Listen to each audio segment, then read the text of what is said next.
प्रिय मित्रों, जय श्री कृष्ण। ज्योतिष मित्र पर मैं आचार्य डॉक्टर विष्णु कुमार मिश्रा आपका बहुत बहुत स्वागत करता हूं, आपका बहुत बहुत अभिनंदन करता हूं। आज मैं इस वीडियो पर संतान भाग्य योग 3 की चर्चा करूंगा।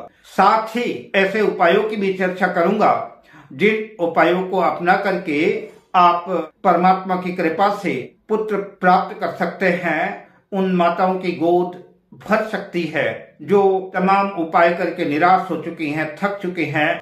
पर मैं विषय क्रम में आगे बढ़ूं उससे पहले आपसे आग्रह, अगर आपने अभी तक हमारे इस चैनल को सब्सक्राइब नहीं किया है तो प्लीज चैनल को सब्सक्राइब करें, साथ ही नोटिफिकेशन बेल को भी प्रेस कर लें। अगर आप अपनी या अपनों की जन्म कुंडली का बृहद प्रेडिक्शन कराना चाहते हैं, विश्लेषण कराना चाहते हैं, किसी भी किस्म का हमसे ज्योतिषी परामर्श प्राप्त करना चाहते हैं, या कि उत्तम क्वालिटी का रियल राशि रत्न आदि प्राप्त करना चाहते हैं, तो आप स्क्रीन पर फ्लैश हो रहे नंबरों पर हमसे संपर्क कर सकते हैं। हम आपसे चर्चा करेंगे संतान योग विचार भाग 3 की चर्चा करेंगे। प्रथम भाग पर कुछ शास्त्रीय सूत्रों की चर्चा की थी। दूसरे भाग पर मैंने महर्षि पराशर ऋषि के 2 श्लोकों की चर्चा करी। आज मैं भाग 3 पर महर्षि पराशर के 2 श्लोकों की चर्चा और करूंगा। जिन लोगों ने पिछले 2 भागों को नहीं देखा है उसका लिंक डिस्क्रिप्शन में मिल जाएगा, आप वहां जाकर के दोनों वीडियो देख सकते हैं। पर अभी फिलहाल इस वीडियो को देख लें। आइए संतान बाधा योग, संतान योग के तीसरे पार्ट पर, तीसरे भाग की चर्चा हम आपसे करते हैं। महर्षि पराशर प्रदत्त 2 श्लोकों की चर्चा हम करेंगे।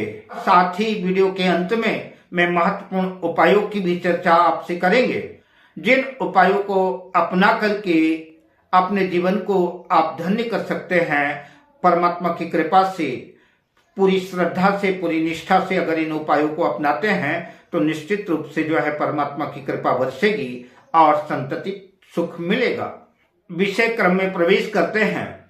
ऋषि पराशर कहते हैं, सराहो सप्तमे सूर्ये पंचमे पाप संयुते शुक्रे जिराहवो मृत्यो मृतापत्या क्या सा भवेत। महर्षि पराशर कहते हैं कि सप्तम भाव पर राहु और सूर्य की युति हो और पंचम भाव में पाप ग्रह स्थित हो, अथवा कि ऋषि कहते हैं शुक्रे जिराहवो मृत्यो, यानी मृत्यु भाव में, अष्टम भाव में शुक्र गुरु और राहु की युति हो। अष्टम भाव में शुक्र गुरु और राहु तीनों ग्रहों की युति हो, तीनों ग्रह साथ साथ हो, तो ऐसी जाति का संतान उत्पन्न करने में समर्थ होती है। अगर कदाचित संतान किसी वजह से हो भी गई, संतान उत्पन्न होकर के मृत्यु को प्राप्त हो जाती है, मर जाती है, ऐसी जातिका को मृतवत्सा कहते हैं। आइए देखते हैं, यह जो आपके सामने प्रस्तुत उदाहरण कुंडली है, यह सिंह लग्न की जन्म पत्रिका है। सप्तम भाव पर सूर्य और राहु की युति है, सूर्य लग्नेश भी है, और पंचम भाव पर शनि और मंगल 2 पाप ग्रह स्थित हैं। पंचम भाव का स्वामी और संतान कारक देवगुरु बृहस्पति शनि की मकर राशि षष्ठम भाव में स्थित हैं, जो कि देवगुरु बृहस्पति की मकर राशि नीच राशि भी है, और षष्ठम भाव रोग रण शत्रु का भाव है।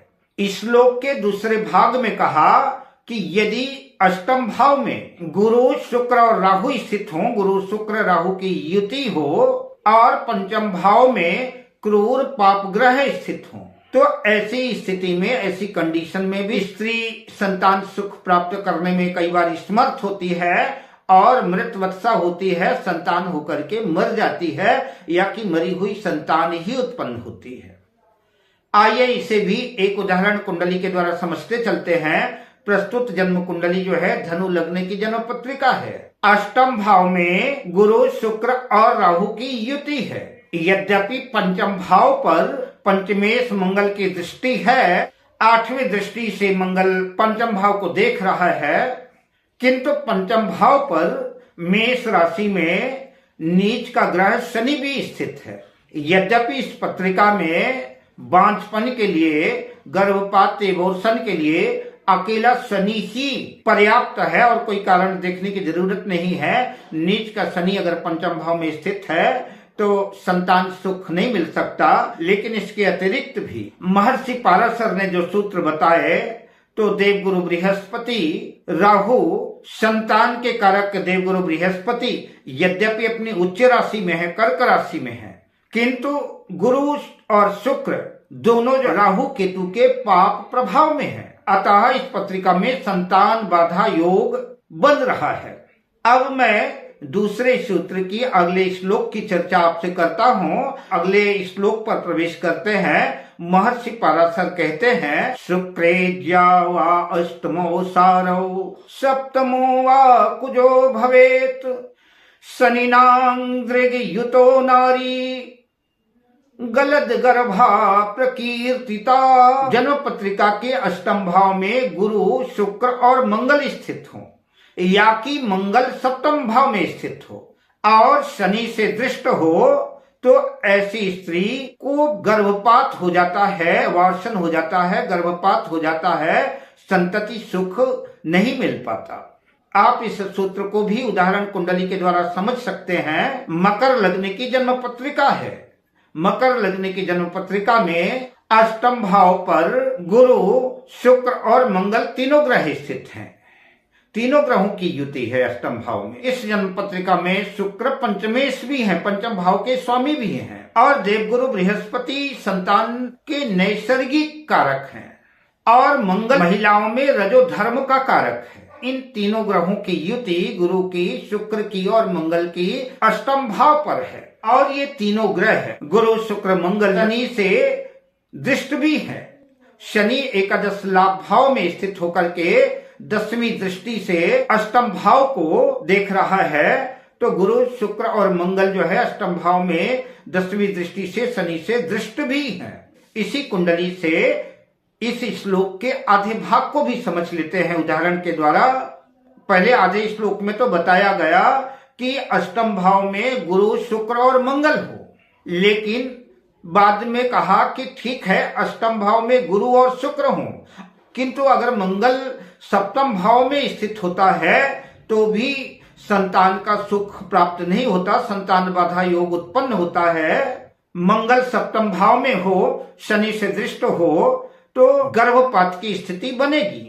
तो इसी कुंडली में मान लीजिए मंगल अष्टम भाव पर नहीं है, मंगल सप्तम भाव में है।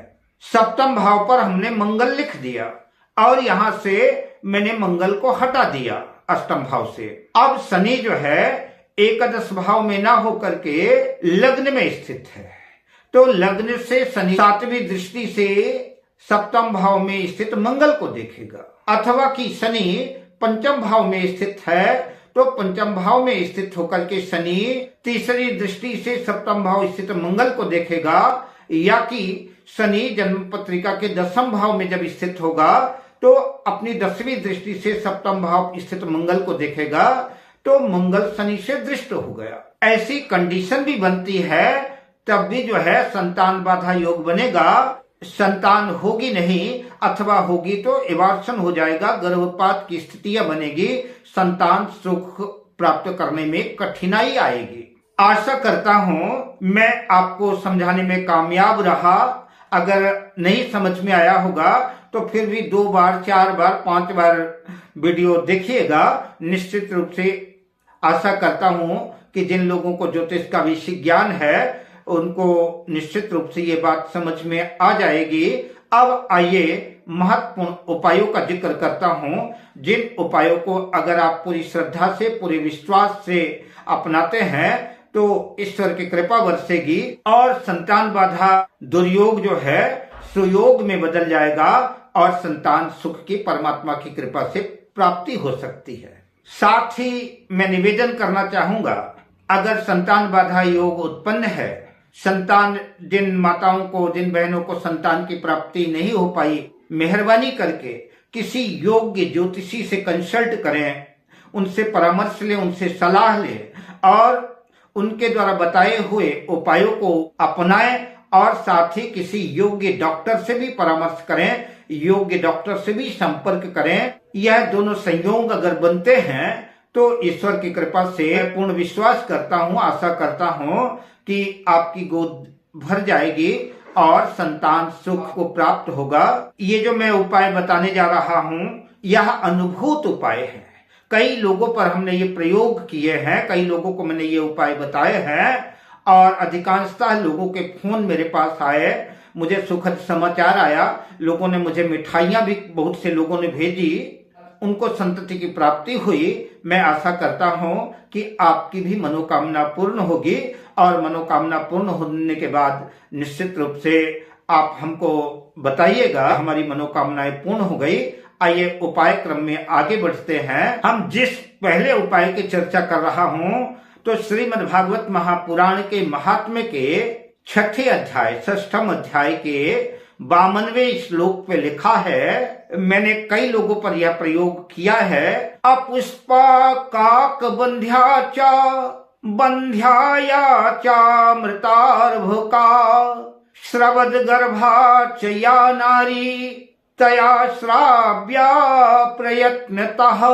जिस स्त्री का रजो धर्म ठीक ना हो, बंध्या हो, जन्म से बंध्या हो, काक बंध्या हो, या जिस स्त्री की संतान जीवित ही न रहती हो, मृत संतान पैदा होती हो या कि संतान होकर मर जाती हो, श्रवद गर्भा च या नारी, जिस स्त्री को गर्भ ठहरता है किंतु महीने 2 महीने में वार्षण हो जाता है, गर्भपात हो जाता है, ऐसी स्त्री को, ऐसी नारी को चाहिए कि प्रयत्न पूर्वक, पूरी श्रद्धा से, पूरे विश्वास के साथ, पूरे सकारात्मक मन से भगवान कृष्ण के ऊपर पूरा भरोसा रख करके भागवत जी की कथा का मूल पारायण करना चाहिए और पूरी तन्मयता के साथ श्रीमद् भागवत की संकल्प पूर्वक जो है कथा का श्रवण करना चाहिए।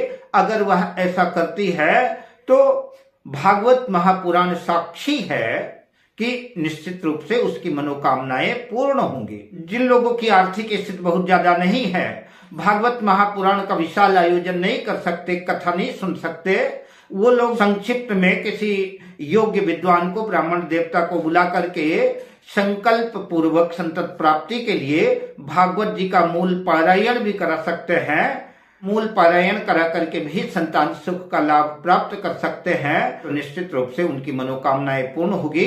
भागवत जी के मूल पाठ से कुंडली में निर्मित समस्त दोष समूल नष्ट हो जाते हैं। कुंडली में अगर पितृ दोष निर्मित है तो पितृ दोष समाप्त हो जाता है और व्यक्ति के जातक के समस्त मनोकामनाएं पूर्ण होती हैं। दूसरा उपाय दुर्गा सप्तशती से है। समस्त बाधाओं से मुक्ति प्राप्त कर पुत्र पुत्रादि प्राप्ति के लिए पूरी श्रद्धा से, पूरे विश्वास के साथ, पूरी निष्ठा के साथ हम जो मंत्र बता रहे हैं, इस मंत्र का संपुट लगा करके दुर्गा सप्तशती के 9 पाठ कराएं या स्वयं करें, या कि जब तक मनोरथ पूर्ण ना हो तो धैर्य पूर्वक इस मंत्र का संपुट लगा करके दुर्गा सप्तशती का पाठ करते रहें। माँ भगवती के कृपा से आपकी गोद भर जाएगी, आपकी मनोकामना पूर्ण हो जाएगी। जिस मंत्र को संपुट लगा करके दुर्गा सप्तशती का पाठ करना है वह मंत्र है, सर्व बाधा विनुर्मुक्तो धन धान्य सुतान्वितः मनुष्यो मत प्रसादेन भविष्यति न संशयः। इस मंत्र का संपुट लगा करके दुर्गा सप्तशती का पाठ करें या कराएं।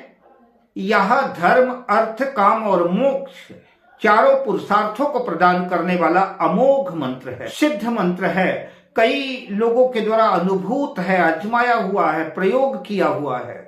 जो भी व्यक्ति, जो भी स्त्री पुरुष जिस भी कामना से श्रद्धा विश्वास के साथ विधि पूर्वक इस मंत्र का संपुट लगा करके दुर्गा सप्तशती का पाठ करता है या कराता है, उसके संपूर्ण मनोरथ पूर्ण हो जाते हैं।